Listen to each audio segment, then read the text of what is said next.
Banas Aaj Tak Gujarati news ચેનલની ટીમે આજે એક ખાસ મુલાકાત લીધી. કહેવાય છે કે આજે વર્ષો જૂની આહિરાતની આ વાત છે. 140 આહિરાણીઓએ દેહત્યાગ કર્યો હતો અને 500 વર્ષ સુધી ઈસવીસન 1947ની આહિરોએ પાણી પણ પીધું ન હતું.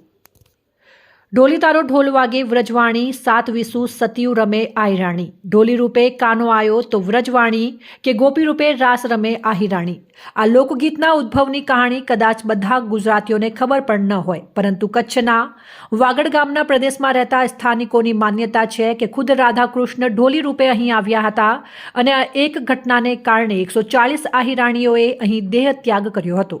લગભગ 550 વર્ષ સુધી આહિરોએ આ ગામનું પાણી પણ પીધું ન હતું અને અપિયા કર્યા હતા. સમયની સાથે ઘટનાની સાથે અન્ય માન્યતાઓ અને ગેરમાન્યતાઓ જોડાતી રહી છે. સ્થાનિકોની માન્યતા એ પ્રમાણે છે કે એ સમયે વ્રજવાણી તથા આસપાસના 12 ગામોમાં આહિરોનો વસવાટ કરતો હતો અને તેઓ બ્રજની બોલી બોલતા, એટલે જ આ ગામ વ્રજવાણી તરીકે ઓળખાતું હતું. એ સમયે વાગડ ગામના ઢોરની દેશ દેશાવરમાં ચર્ચા થતી હતી અને તેમનું પાલન આહિરોનો મુખ્ય વ્યવસાય હતો. સ્થાનિકોની માન્યતા એ પ્રમાણે છે કે વિક્રમ સંવંત 1512ના ઈસવીસન એટલે કે 1455 આસપાસ વૈશાખ સુદ બીજના દિવસે વ્રજવાણી તથા આસપાસના ગામોની સ્ત્રીઓએ રાસ રમવાનું શરૂ કર્યું હતું.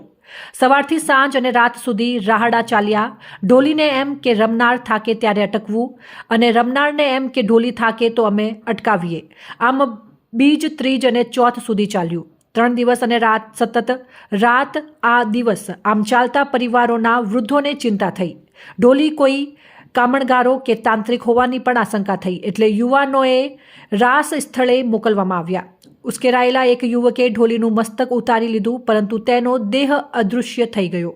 ઢોલ બંધ થવાને કારણે ભાનમાં આવેલી આહિરાણી ઢોલી સાથે બનેલી ઘટના અંગે જાણ થતાં ધરતીએ જગ્યા કરી આપી અને ધરતીમાં સમાઈ ગઈ. વ્રજવાણી ધામના મેનેજર વસ્તાભાઈ આહિરના કહેવા પ્રમાણે કૃષ્ણે ગોકુળ, મથુરા અને વૃંદાવનમાં 3 રાસ રમ્યા હતા અને તેમણે ચોથા રાસ રમવાનું વચન આપ્યું હતું, જે તેમણે વ્રજવાણી ખાતે પૂર્ણ કર્યું હતું.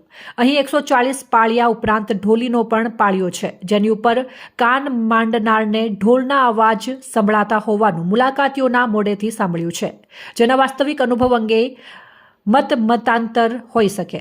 140 આહિરાણીઓએ અને ઢોલીના પાળિયા સાથેની જોડાયેલી ઇતિહાસ એક આયામી નથી અને બીજી કેટલીક વાયકાઓ પણ તેના સાથે જોડાયેલી છે.